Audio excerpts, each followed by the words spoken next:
Hello बच्चों, 12th class की भौतिक विज्ञान में हम 3 अध्याय पूरे कर चुके हैं।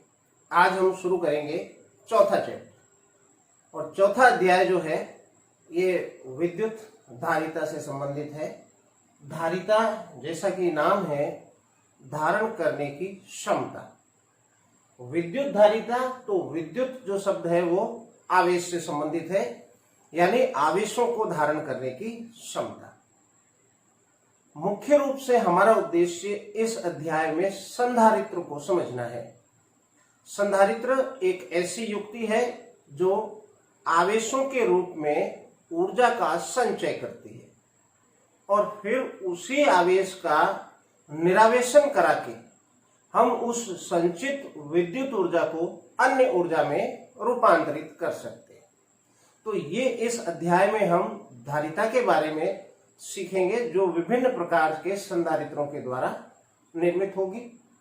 लेकिन उससे पहले हम बुक के अनुसार चल रहे हैं, जो हमारी राजस्थान बोर्ड की बुक दी हुई है भौतिक विज्ञान की, उसमें जो टॉपिक हैं हम उसको फॉलो कर रहे हैं। और उसका जो पहला टॉपिक है वो है चालक एवं कुचालक पदार्थ। आप जानते हैं इनके बारे में, लेकिन फिर भी हम इनके चर्चा करेंगे। तो पहला टॉपिक है हमारा चालक और कुचालक। बच्चों, क्या होता है चालक और कुचालक, आप याद करिए। सिंपल है, वे पदार्थ जो धारा का चालन करते हैं चालक पदार्थ कहलाते हैं, जो नहीं करते हैं धारा का चालन वे कुचालक पदार्थ कहलाते हैं। लेकिन सोचें कि धारा का चालन क्यों करते हैं चालक पदार्थ और कुचालक पदार्थ क्यों नहीं करते। तो इसका मुख्य उत्तर जो होगा वो मुक्त इलेक्ट्रॉन होगा। इसका मतलब कि चालक पदार्थ वे पदार्थ होते हैं जिनमें मुक्त इलेक्ट्रॉन पाए जाते हैं। अब ये मुक्त इलेक्ट्रॉन से क्या तात्पर्य है, तो समझें कि प्रत्येक पदार्थ, जैसे ये पदार्थ अगर मैं लूं तो प्रत्येक पदार्थ परमाणुओं से मिलकर बना है। ये विभिन्न परमाणु हैं, मैं यहां कुछ परमाणु दिखा रहा हूं। इनमें से एक परमाणु को यदि मैं बाहर निकालूं तो बताइए परमाणु के भीतर क्या है। तो आप कहेंगे परमाणु के भीतर है नाभिक, और नाभिक में प्रोटॉन न्यूट्रॉन और उसके चारों ओर चक्कर लगा रहे हैं इलेक्ट्रॉन। तो परमाणु को यदि मैं बड़ा करके देखूं तो उसके भीतर नाभिक है और नाभिक के भीतर जो है प्रोटॉन और न्यूट्रॉन है।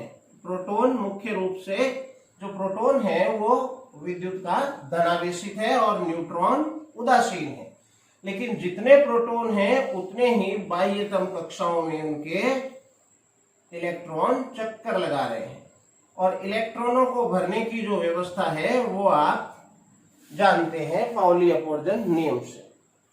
अब इसके अंदर मैं ये पूरा भर दूं तो 8 इलेक्ट्रॉन होंगे, आप उसको नहीं देखें, इस तरह की व्यवस्था है। अब इलेक्ट्रॉन जो है ऋणावेशित है और नाभिक है प्रोटॉनों के कारण। चूंकि नाभिक में प्रोटॉन भी है और न्यूट्रॉन भी है, तो न्यूट्रॉन विद्युत का उदासीन है, इसलिए उसका प्रभाव आवेश के रूप में नहीं है। यदि मैं केवल प्रोटॉन को देखूं जो कि धनावेशित है तो मैं कहूंगा नाभिक धनावेशित है। और इसलिए नाभिक और इलेक्ट्रॉन के बीच एक कूलाम आकर्षण बल या विद्युत आकर्षण बल कार्य करता है और इसलिए नाभिक से इलेक्ट्रॉन बंधे रहते हैं। और ये जो इनके बीच आकर्षण बल लगता है ये इसको अभिकेंद्रीय बल प्रदान करता है और इसलिए इलेक्ट्रॉन नाभिक के चारों ओर चक्कर लगाते हैं। लेकिन मुख्य मुद्दा यह है कि जो नाभिक के निकट इलेक्ट्रॉन हैं, निकट कक्षाओं के हैं, उनका नाभिक से आकर्षण प्रबल होता है। और मैं चालक पदार्थ के लिए कह रहा हूं, और जो बाह्यतम कोश का इलेक्ट्रॉन है उसका नाभिक से बंधन कमजोर होता है। कमजोर होता है इस वजह से ये इलेक्ट्रॉन इस नाभिक से मुक्त हो जाता है। मुक्त होने से तात्पर्य ये नहीं कि वो इलेक्ट्रॉन उस पदार्थ को छोड़कर बाहर चला गया। मुक्त इन द सेंस कि वो इलेक्ट्रॉन उस पदार्थ के अंदर स्वतंत्र रूप से विचरण कर सकता है। पदार्थ को छोड़ के बाहर नहीं जा सकता। तो ये इलेक्ट्रॉन अगर इसका बंधन, अगर चालक है तो अगर इसका बंधन नाभिक से कमजोर है, दुर्बल है, तो ये इस नाभिक को छोड़कर जाएगा, लेकिन पदार्थ में स्वतंत्र विचरण करेगा और इसलिए ये स्वतंत्र इलेक्ट्रॉन या मुक्त इलेक्ट्रॉन कहलाएगा। लेकिन इन इलेक्ट्रॉनों के बारे में विचार करें जिनका नाभिक से आकर्षण प्रबल है और जो नाभिक को छोड़कर नहीं जा सकते, वे बद्ध इलेक्ट्रॉन है। अगला टॉपिक ही इसमें स्वतंत्र और बद्ध इलेक्ट्रॉन का है, तो मैं यहां लिख दूं ताकि आपको याद रहे। बद्ध इलेक्ट्रॉन, बद्ध इलेक्ट्रॉन है।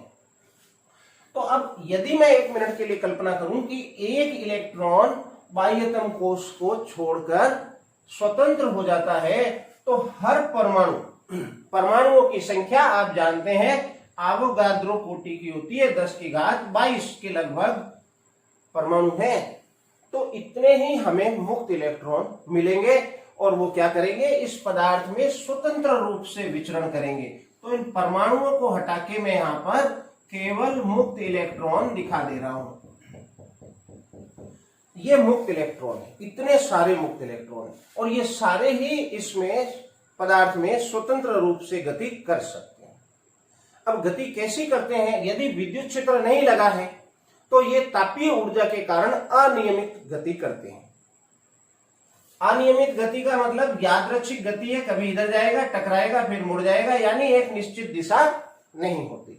लेकिन जब बाह्य विद्युत क्षेत्र लगाया जाता है, बाह्य विद्युत क्षेत्र लगाने से तात्पर्य है इसके एक सिरे को बैटरी के धनात्मक सिरे से जोड़ दिया जाए और दूसरे सिरे को ऋणात्मक सिरे से जोड़ दिया जाए, तो इन इलेक्ट्रॉनों को एक निश्चित दिशा मिल जाती है, क्योंकि इलेक्ट्रॉन पर बल लगता है।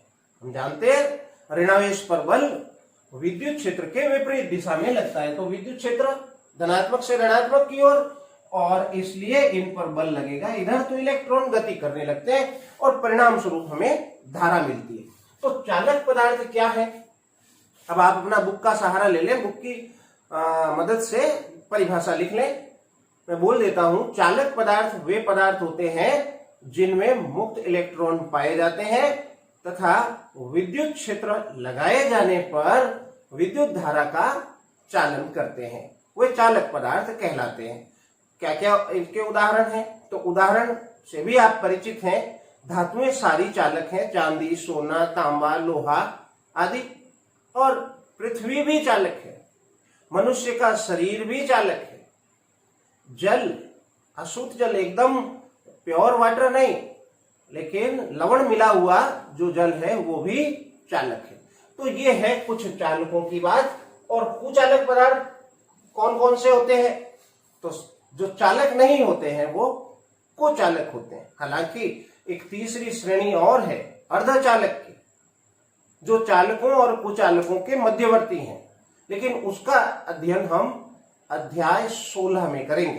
पूरा डिटेल से एक चैप्टर है जिसपे एक निबंधात्मक प्रश्न पूछा जाता है, यानी 6 मार्क्स का एक चैप्टर है, काफी रोचक पाठ है। तो उसको हम मान लेते हैं कि अर्धचालकों को हम उस अध्याय में विस्तार से समझेंगे, इसलिए मैं इस समय यहां चर्चा नहीं कर रहा हूं। तो चालक पदार्थ जो नहीं है वो कुचालक है, अर्धचालकों को छोड़। अब कुचालक है तो क्या होगा ये कि इसके जितने भी इलेक्ट्रॉन हैं नाभिक के चारों ओर जो चक्कर लगा रहे हैं, सभी इलेक्ट्रॉन नाभिक से प्रबल बंध से बंधे होंगे, यानी वो स्वतंत्र इलेक्ट्रॉन उसमें नहीं मिलेगा। सारे कैसे होंगे, बद्ध इलेक्ट्रॉन होंगे, और इसलिए स्वतंत्र इलेक्ट्रॉन नहीं मिलेगा तो विद्युत क्षेत्र लगाए जाने पर धारा का प्रवाह नहीं होगा, यानी धारा का चालन नहीं करते। तो कुचालक पदार्थ की परिभाषा क्या लिखेंगे कि वे पदार्थ जिनमें मुक्त इलेक्ट्रॉन नहीं पाए जाते हैं तथा विद्युत क्षेत्र लगाए जाने पर धारा का प्रवाह नहीं होता है, वे पदार्थ कुचालक पदार्थ कहलाते हैं। क्या उदाहरण है कुचालक के, तो आप खुद ही सोच ले। लकड़ी गीली नहीं होनी चाहिए, लकड़ी कुचालक है, मोम है, तेल है, कागज है, अभ्रक है, आदि आदि कुचालक है।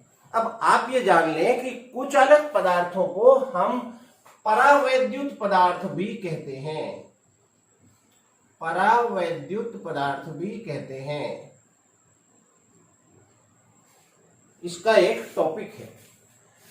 कुचालक पदार्थ विद्युत क्षेत्र लगाए जाने पर धारा का चालन तो नहीं करते, लेकिन कुछ विद्युत प्रभाव जरूर दर्शाते। क्या है प्रभाव, समझेंगे। तो आप पहले चालक और कुचालक की जो है परिभाषा नोट कर लें। अब आते हैं हम अगले टॉपिक पर, और अगला टॉपिक है हमारा मुक्त एवं बद्ध इलेक्ट्रॉन। मुक्त एवं बद्ध इलेक्ट्रॉन या आवेश। हम जो पुस्तक है उस पुस्तक के टॉपिक को फॉलो कर रहे हैं, जो उसमें दिया है वही टॉपिक ले रहे हैं, उसको छोड़ नहीं रहे। हालांकि मुक्त इलेक्ट्रॉन और बद्ध इलेक्ट्रॉन के बारे में आप समझ गए हैं। क्या समझे हैं, तो फिर से देखें कि पदार्थ, सभी पदार्थ परमाणुओं से मिलकर बने हैं, और परमाणु में नाभिक है जिसमें धनावेश है, और उसके चारों ओर समान परिमाण में, धनावेश के समान परिमाण में ऋणावेश के रूप में इलेक्ट्रॉन चक्कर लगा रहा है। जो इलेक्ट्रॉन नाभिक से प्रबल बंध से बंधे हुए हैं और नाभिक को छोड़कर मुक्त नहीं होते, वे सभी इलेक्ट्रॉन बद्ध इलेक्ट्रॉन कहलाते हैं।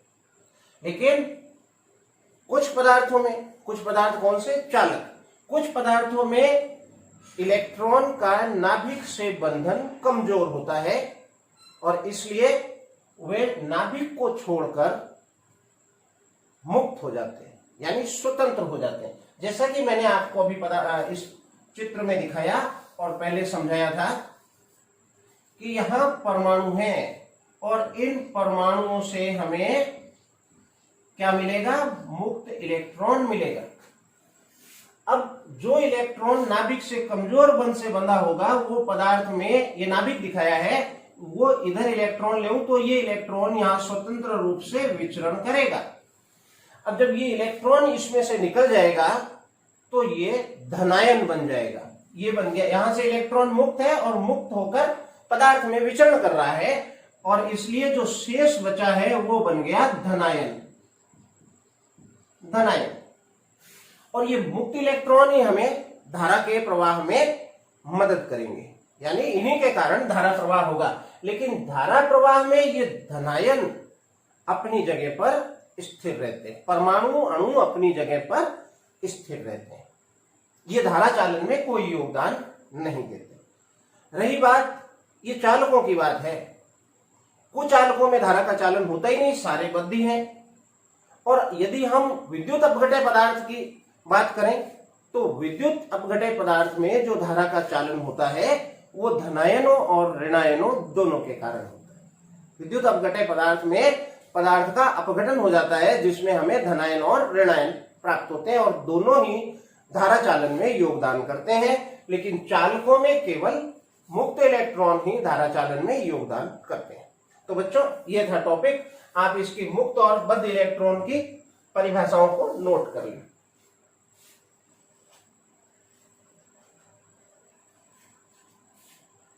चलते हैं अगले टॉपिक की, और नेक्स्ट टॉपिक रहेगा हमारा,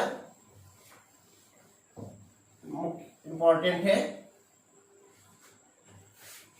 अगला टॉपिक है बच्चों परावैद्युत पदार्थ एवं ध्रुवण। इसको आप अच्छे से समझ लें, और इसी के बाद में चैप्टर के मुख्य टॉपिक पे आऊंगा। टॉपिक है परावैद्युत पदार्थ एवं ध्रुवण।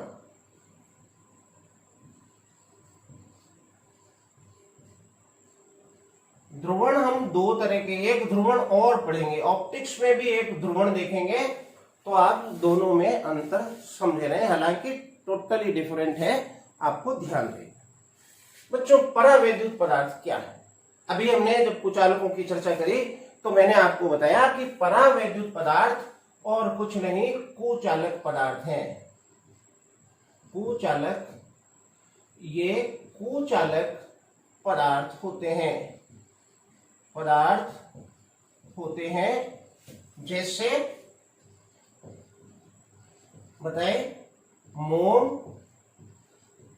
तेल, लकड़ी, अभ्रक आदि। तो विद्युत क्षेत्र आरोपित किए जाने पर क्या धारा का चालन होगा? कुचालक है, नहीं होगा। परंतु विद्युत क्षेत्र लगाए जाने पर प्रत्येक वस्तु प्रभावित होती है। धारा का चालन न हो ये अलग बात है, लेकिन प्रभावित जरूर होती है। और इसलिए विद्युत क्षेत्र आरोपित करने पर, विद्युत क्षेत्र में रखे जाने पर कुछ विद्युत प्रभाव दर्शाते हैं, कुछ विद्युत प्रभाव दर्शाते हैं। अब विद्युत क्षेत्र में रखे जाएंगे तो कोई ना कोई प्रभाव दर्शाएंगे, और जो प्रभाव होगा उसे हम क्या नाम दे रहे हैं? प्रभाव है। कैसा प्रभाव है? विद्युत क्षेत्र के कारण है तो विद्युत प्रभाव दर्शाते हैं। किस तरह का प्रभाव दर्शाते हैं इसको जानेंगे, लेकिन उससे पहले समझ लें कि परावैद्युत पदार्थ दो प्रकार के होते हैं। दोनों प्रकारों को हम समझेंगे और दोनों प्रकारों में ये जानेंगे कि विद्युत क्षेत्र का क्या प्रभाव होता है। तो पहले देखें हम ध्रुवीय। दो परावैद्युत पदार्थ सीख रहे हैं। पहला है ध्रुवीय परावैद्युत पदार्थ और अध्रुवीय। ध्रुवीय परावैद्युत पदार्थ, नाम से स्पष्ट है कुछ। ये परावैद्युत पदार्थ है, कैसा है? ध्रुवीय है, पोलराइज्ड है। कुछ ध्रुवीय क्या मतलब? दो ध्रुवों से है। ये ऐसे पदार्थ होते हैं जिनमें धनायनों और ऋणायनों का केंद्र पृथक पृथक होता है। अब इसका क्या मतलब है? इसका मतलब समझें तो जैसे कोई परमाणु है, तो परमाणु में आपने ये जाना कि समस्त धनावेश नाभिक में केंद्रित है और समस्त ऋणावेश इलेक्ट्रॉन के रूप में चक्कर लगा रहा है। चक्कर लगा रहा है तो क्या होगा कि इलेक्ट्रॉन जिस कक्षा में चक्कर लगा रहा है उसका भी एक केंद्र होगा। सतह पर जो इलेक्ट्रॉन होते हैं वो केंद्र पर माने जाते हैं, तो इन इलेक्ट्रॉनों का भी एक केंद्र होगा। और यदि ये केंद्र नाभिक से हटके है तो ध्रुवीय है, और यदि ये केंद्र नाभिक में ही है तो ये अध्रुवीय है।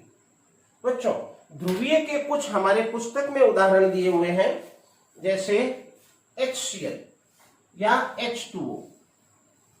तो इसकी मैं पहले परिभाषा लिख दूं कि वे पदार्थ जिनमें धनायन या धनावेश लिखना सही है, धनावेश व और ऋणावेश का केंद्र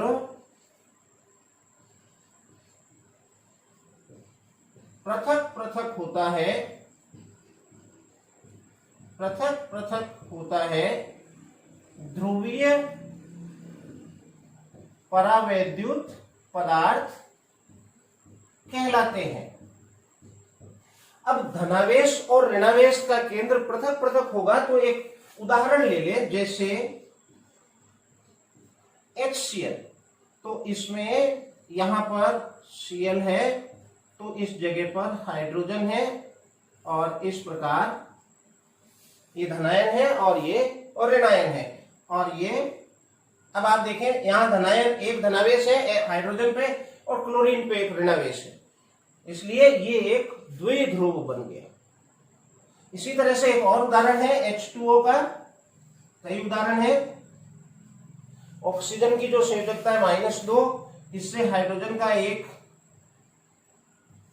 परमाणु जुड़ा हुआ है H+, और एक इधर जुड़ा हुआ है H+। तो आप देखें ये भी एक द्विध्रुव बना रहा है। यहाँ दो ऑक्सीजन O की जो आवेश है ऑक्सीजन पर वो ऋणात्मक 2 है, तो एक ऋणात्मक इससे जुड़ेगा, यहाँ द्विध्रुव बना, एक ऋणात्मक इससे जुड़ेगा, एक द्विध्रुव बना। कहने का तात्पर्य है ध्रुवीय परावैद्युत पदार्थ वे पदार्थ होते हैं जिनमें धनावेश और ऋणावेश का केंद्र पृथक पृथक होता है और परिणाम स्वरूप वे पदार्थ एक द्विध्रुव का निर्माण करते हैं, विद्युत द्विध्रुव का निर्माण करते हैं। और जब विद्युत द्विध्रुव का निर्माण करते हैं तो उस पदार्थ के उस परमाणु का, परमाणु से ये क्या बना, अणु, तो उस अणु का एक विद्युत द्विध्रुव आघूर्ण होता है। यदि मैं इस पदार्थ को ध्रुवीय पदार्थ मानूं और इसमें ये अणु दिखाऊं, मान ले ये HCl है, तो इसमें ये HCl है, तो आप देखें कि ये HCl एक द्विध्रुव है, ये परमाणु यानी प्रत्येक परमाणु एक द्विध्रुव है। तो बच्चों तो क्या लिखेंगे कि इस प्रकार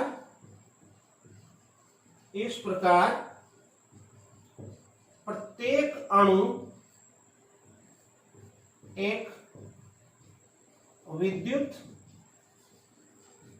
द्विध्रुव का निर्माण करता है, अतः उसके पास या उसका एक विद्युत द्विध्रुव आघूर्ण होता है। किसका, अणु का। परिणाम स्वरूप यहां लिख दो, परिणाम स्वरूप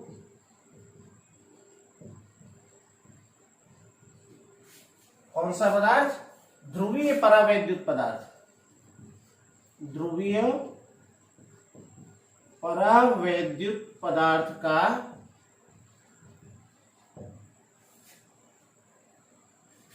प्रत्येक परमाणु यानी प्रत्येक अणु एक स्थायी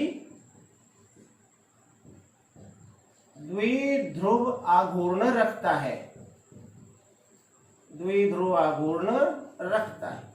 एक परमाणु के बारे में समझाया तो इसका मतलब है सभी परमाणु ऐसा व्यवहार दर्शाएंगे।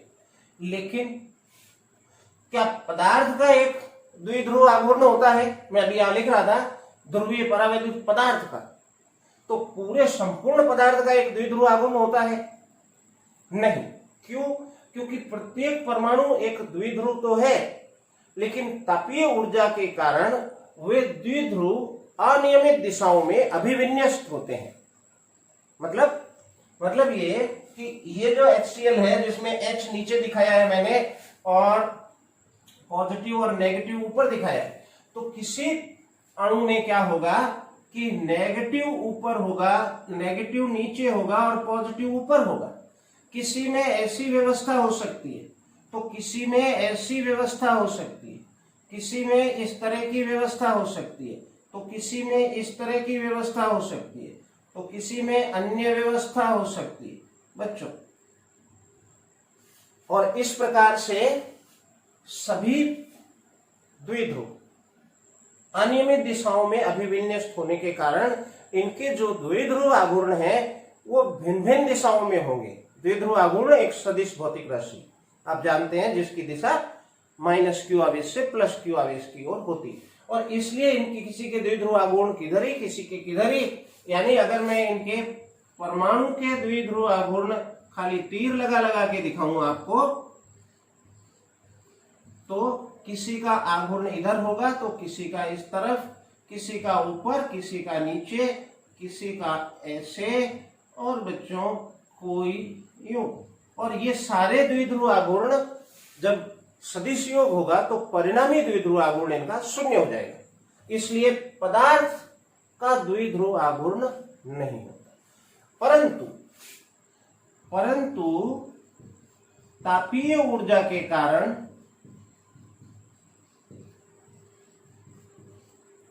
सभी द्विध्रुव अनियमित दिशाओं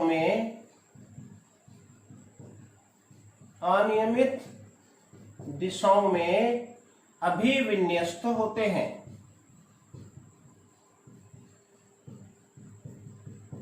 अतः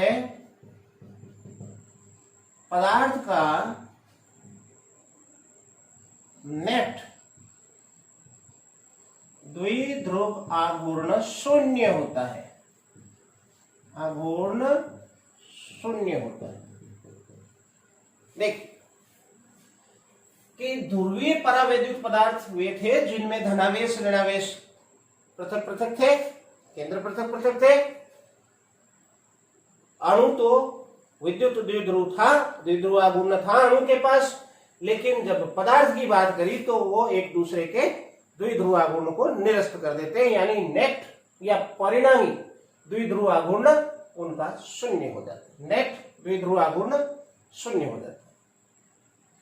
अब ऐसा है परावैद्युत पदार्थ।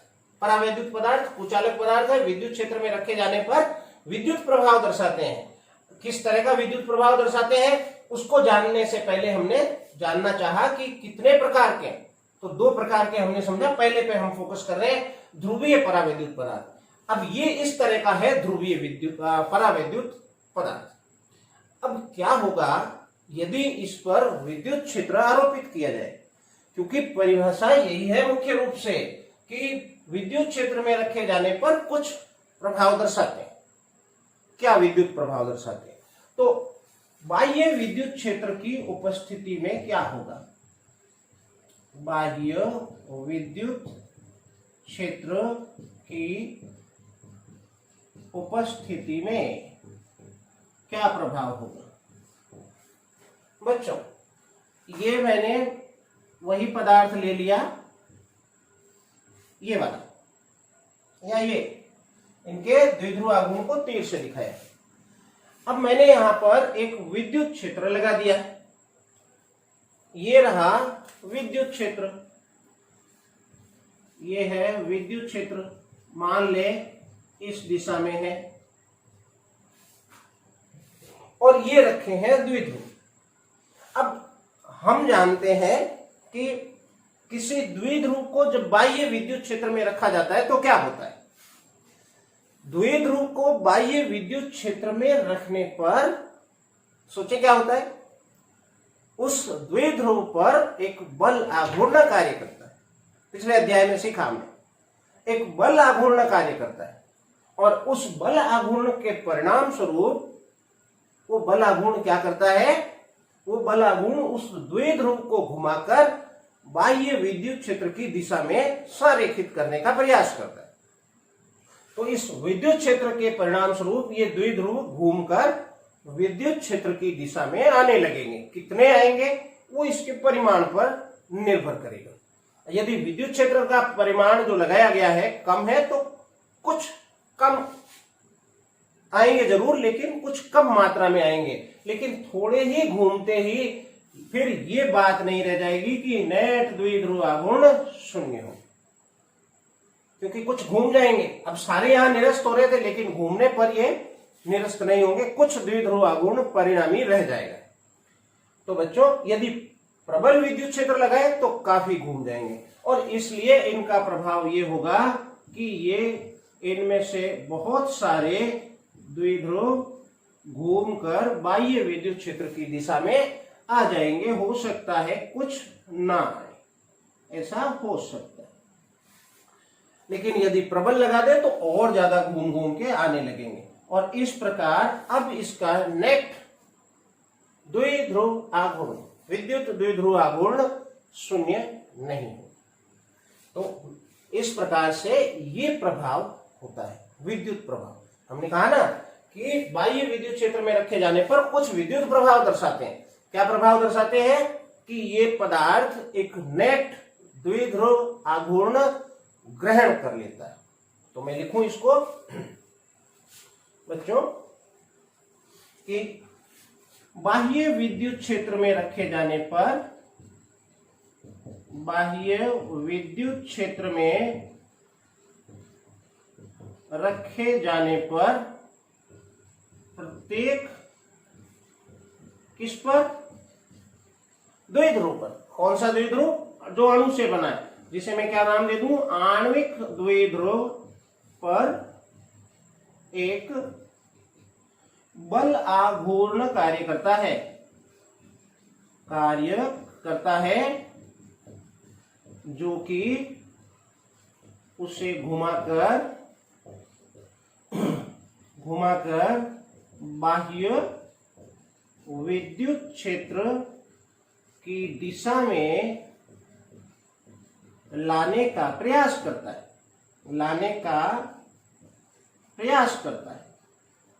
आ भी जाते हैं, प्रयास करता है। अब इसको नोट कर लें आप बच्चों।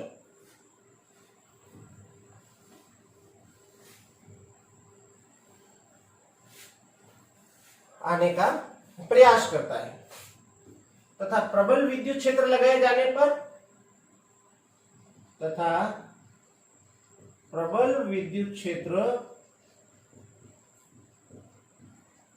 आरोपित करने पर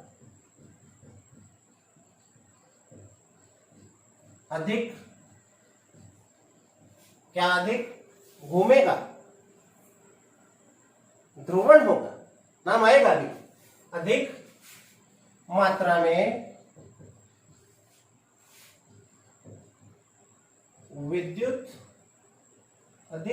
में द्विध्रुव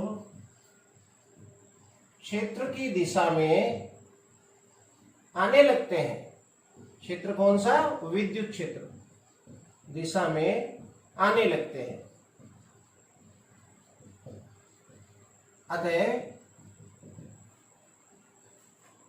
अतः पदार्थ एक नेट विद्युत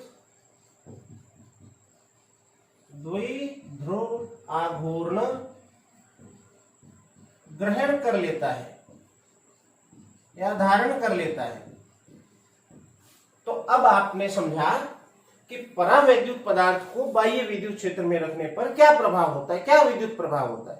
तो दो पदार्थ है, एक ध्रुवीय एक अध्रुवीय। तो ध्रुवीय को हमने समझा कि क्या प्रभाव होता है, पदार्थ का जो नेट द्विध्रुव आघूर्ण है 0 था, अब इसका द्विध्रुव आघूर्ण आ गया नेट, ये प्रभाव इस पे हुआ। नोट करें आप।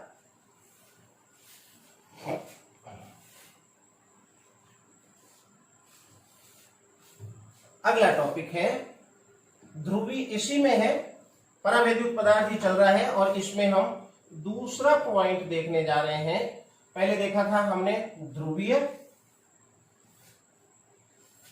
और अब ले रहे हैं अध्रुवीय। ध्रुवीय से क्या मतलब था?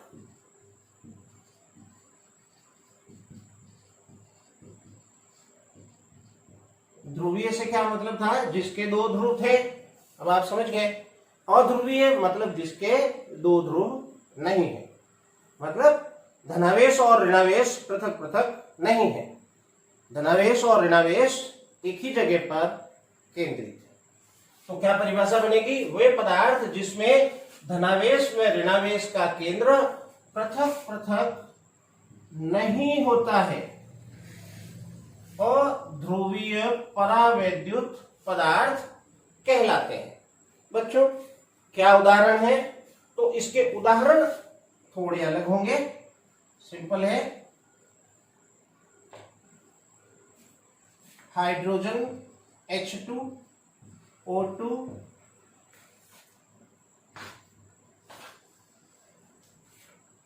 N2CO2 आदि आदि।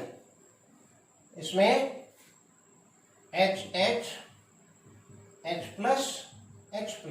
हालांकि इसको ऐसे नहीं दिखाएंगे, इसको यूं ही दिखाएंगे। HH, इसमें धनावेश ऋणावेश का केंद्र और धनावेश ऋणावेश का केंद्र एक ही जगह पर। यानी ये पूर्व में परमाणु, जैसे पदार्थ लिया, पदार्थ में मैं एक अणु पर विचार कर रहा हूं। तो ये अब यहां हाइड्रोजन की यदि बात करूं या नाइट्रोजन की बात करूं N2 की, तो ये एक N2 का अणु है और ये N2 का अणु अभी कैसा है, चित्र वित्र आप बना ले पिछले वाले टॉपिक के। अब इस प्रकार से है कि यहां पर सभी धनावेश और ऋणावेश के केंद्र एक ही हैं, पृथक पृथक नहीं है। और इसलिए किसी तरह का ये द्विध्रुव नहीं है। कोई भी अणु द्विध्रुव नहीं है, यानी अणु का द्विध्रुव आघूर्ण शून्य है, प्रत्येक अणु का। और अणु का शून्य है, इसलिए संपूर्ण पदार्थ का भी द्विध्रुव आघूर्ण शून्य है। तो बच्चों, अब पृथक पृथक नहीं होता, इसलिए ये अध्रुवीय परावैद्युत पदार्थ कहलाते हैं। इस प्रकार प्रत्येक अणु एक विद्युत द्विध्रुव का निर्माण नहीं करता है। अब यहां मैं क्या लगा देता हूं, नहीं लगा देता हूं। दोनों की परिभाषा एक जैसी रहेगी, थोड़ा अंतर रहेगा तो आपको याद हो जाएगा। अतः उसका विद्युत द्विध्रुव आघूर्ण कैसा होता है, शून्य होता है।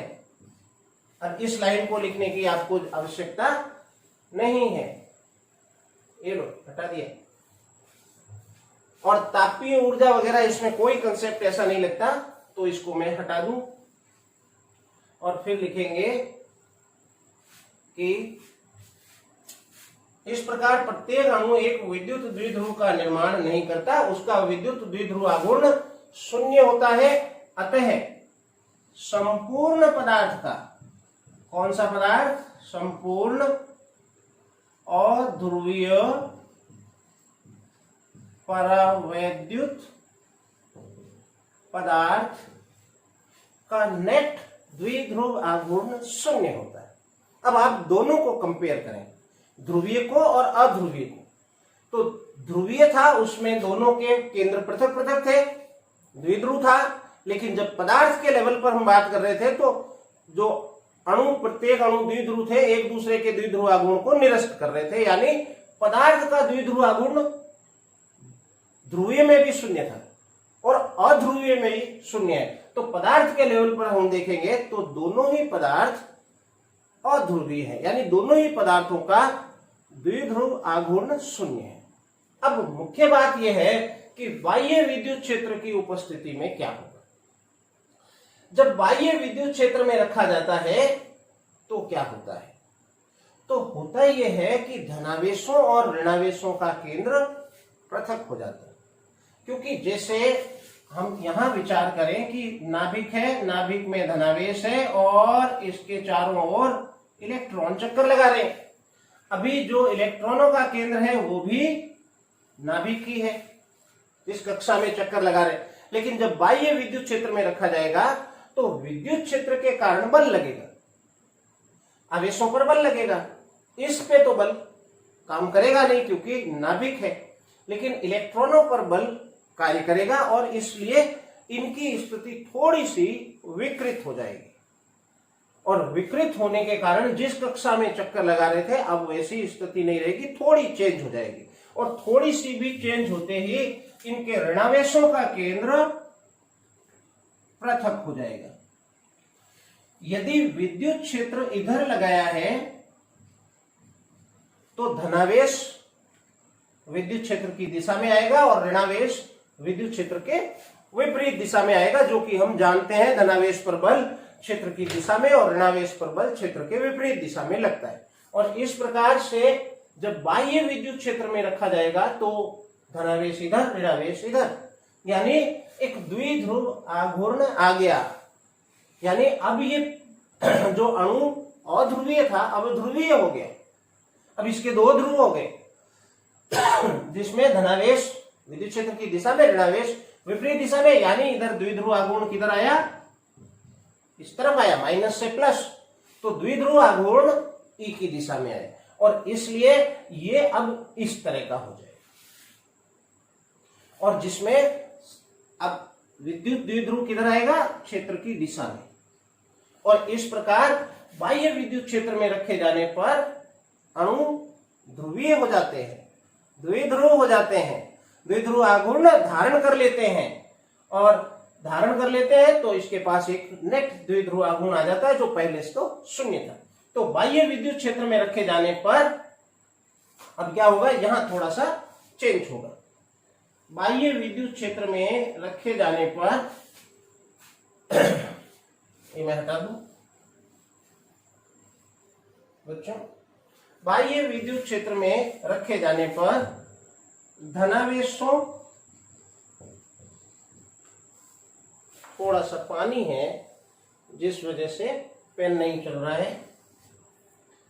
धनावेश व ऋणावेश के केंद्र अलग अलग यानी पृथक पृथक हो जाते हैं।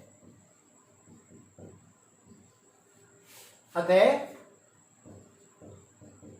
अणु एक द्विध्रुव का निर्माण करता है। बच्चों, अणु एक द्विध्रुव बन गया। परिणाम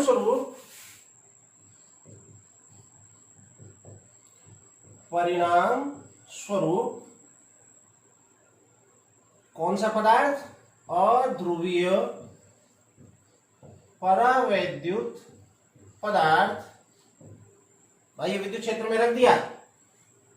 पदार्थ एक नेट द्विध्रुव आघूर्ण अर्जित कर लेता है या धारण कर लेता है।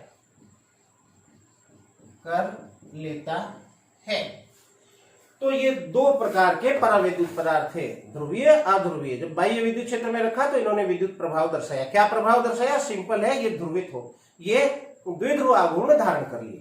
प्रारंभ में नहीं होता, ध्रुवीय हो चाहे अध्रुवीय हो। आपने सीखा प्रारंभ में दोनों के ही विद्युत द्विध्रुव आघूर्ण पदार्थों के शून्य होते हैं, लेकिन बाह्य विद्युत क्षेत्र में रखे जाने पर ये द्विध्रुव आघूर्ण ग्रहण कर लेते हैं।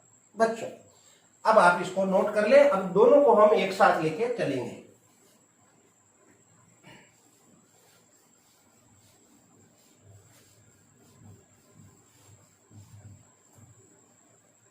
ये लाइन नोट कर ले आप।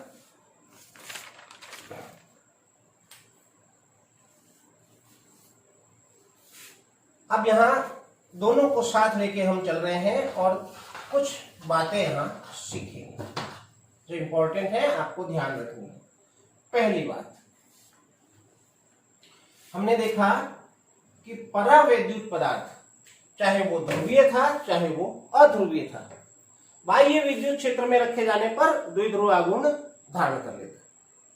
और ये जो धारण करने की जो ये व्यवस्था है, ये धारण करना ध्रुवण कहलाता है। हमारा टॉपिक ही यही था, परावैद्युत पदार्थ और ध्रुवण। हम परावैद्युत पदार्थ पर विचार कर रहे थे, ध्रुवण अब आया कि परावैद्युत पदार्थ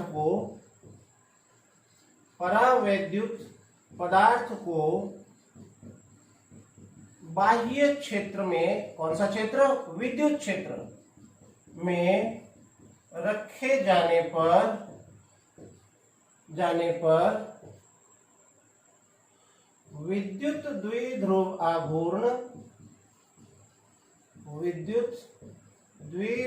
आघूर्ण उत्पन्न होना क्या कहलाता है? ध्रुवण कहलाता है। ये हमारा पहला पॉइंट था। दूसरा पॉइंट, अब हमने देखा कि यदि बाह्य विद्युत क्षेत्र में रखा जाए, ई में रखा जाए, तो उसमें द्विध्रुव आघूर्ण पी आ जाता है। यदि द्विध्रुव आघूर्ण जो आया है वो विद्युत क्षेत्र के समानुपाती हो और द्विध्रुव आघूर्ण विद्युत क्षेत्र की दिशा में हो। दो बातें कह रहे हैं। यदि जो द्विध्रुव आघूर्ण आया है वो द्विध्रुव आघूर्ण विद्युत क्षेत्र के दिशा में हो, अनुदिश हो और समानुपाती हो, तो ऐसे पदार्थ रैखिक समदैशिक परावैद्युत पदार्थ कहलाते हैं। नोट करना है, छोटी छोटी परिभाषाएं हैं, याद रखनी है। तो मैं लिखूं, यदि परावैद्युत पदार्थ में उत्पन्न द्विध्रुव आघूर्ण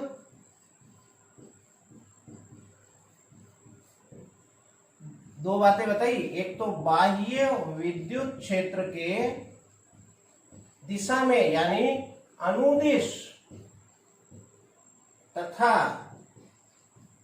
बाह्य विद्युत क्षेत्र के अनुदिश तथा समानुपाती हो, शर्त है समानुपाती हो, तो ऐसे पदार्थ क्या कहलाएंगे? रेखीय समदैशिक। समदैशिक मतलब समान दिशा के, रेखीय मतलब समानुपाती, रेखिक समदैशिक परावैद्युत पदार्थ कहलाते हैं। तो 2 पॉइंट मैंने आपके क्लियर किए। अभी 2 पॉइंट और हैं, चर्चा करेंगे। आप पहले इसको नोट करें।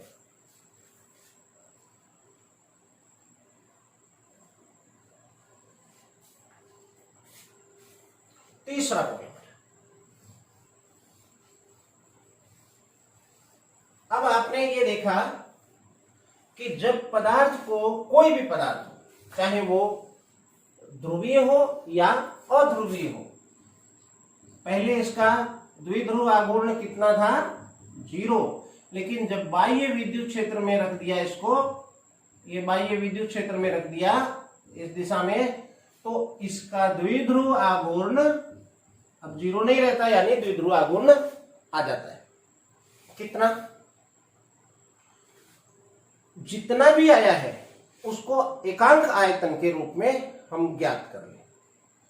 एकांक आयतन में उत्पन्न द्विध्रुव आघूर्ण ध्रुवण सदिश कहलाता है। तो तीसरी आपको एक इंपॉर्टेंट डेफिनेशन मिल रही है कि परावैद्युत पदार्थ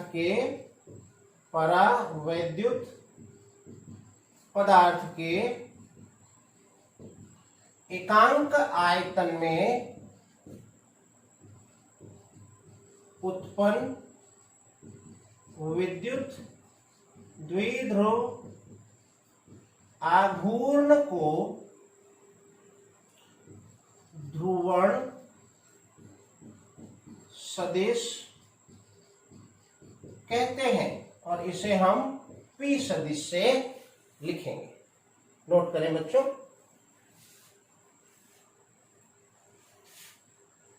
अब अगला पॉइंट, इसका कुछ महत्वपूर्ण बिंदुओं पर हम विचार कर रहे हैं। छोटी छोटी डेफिनेशन है जो आपको ध्यान रखनी है।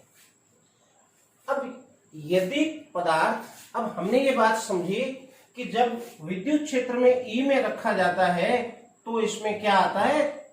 द्विध्रुव आघूर्ण आता है। और यदि द्विध्रुव आघूर्ण विद्युत क्षेत्र की दिशा में और समानुपाती हो तो रैखिक समदैशिक पदार्थ कहलाता है। तो रैखिक समदैशिक परावैद्युत पदार्थ के लिए मैं लिख सकता हूं, रैखिक समदैशिक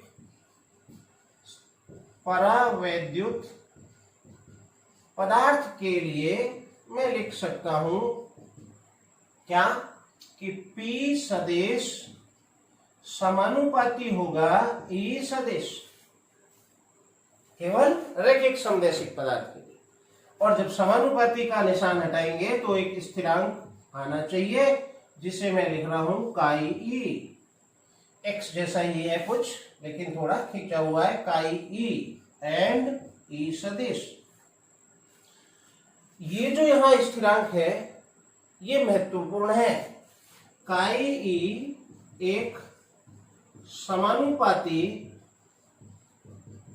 नियतांक है जो विशेष है, इसलिए इसे एक नाम दिया जा रहा है जिसे विद्युत प्रवृत्ति कहते हैं। विद्युत प्रवृत्ति कहते हैं बच्चों।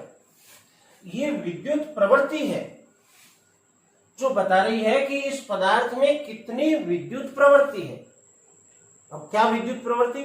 तो हमने समझा था कि जब बाह्य विद्युत क्षेत्र में रख देते हैं तो उसमें कुछ विद्युत प्रभाव आ जाता है। कितना विद्युत प्रभाव आएगा वो उसकी विद्युत प्रवृत्ति बताएगी कि इसमें वो प्रवृत्ति है या नहीं। विद्युत क्षेत्र में रखे जाने पर ध्रुवित होने की प्रवृत्ति है या नहीं, द्विध्रुव आघूर्ण धारण करने की प्रवृत्ति कम है या ज्यादा है। तो जिसकी काई ई यानी विद्युत प्रवृत्ति अधिक होगी उस पदार्थ के अंदर विद्युत क्षेत्र लगाए जाने पर अधिक द्विध्रुव आघूर्ण उत्पन्न होगा। तो ये विद्युत प्रवृत्ति ही निर्धारित करेगी कि ध्रुवण की मात्रा अधिक होगी या कम। तो मैं लिखूं, कहते हैं जो ध्रुवण की मात्रा को निर्धारित करता है, यह एक, ध्यान रखें, विमाहीन भौतिक राशि है। तो ये बच्चों आपने आज डिटेल से समझा इस परावैद्युत पदार्थ और ध्रुवण।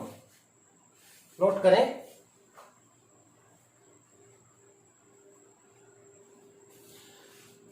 आशा कर रहा हूं आनंद आया होगा आपको टॉपिक को समझ के। सारे पॉइंट क्लियर किए हैं, कुछ भी शेष नहीं है इसमें। फिर से आप देखें वीडियो और समझें। आज इतना ही, वीडियो काफी लंबा हो रहा है। जो टॉपिक चैप्टर का नाम है विद्युत धारिता वो अभी आना बाकी है। जो इसका सेकंड पार्ट होगा, फर्स्ट पार्ट है एक वीडियो के, आप जान रहे हैं 9 से 10, एक चैप्टर के 9 से 10 वीडियो बन रहे हैं न्यूमेरिकल सहित। तो इसका जो सेकंड पार्ट होगा उसमें मैं सीधे शुरू करूंगा विद्युत धारिता क्या है, आपका परिचय कराऊंगा विद्युत धारिता से। आज इतना ही, मिलते हैं अगले वीडियो में। Take care.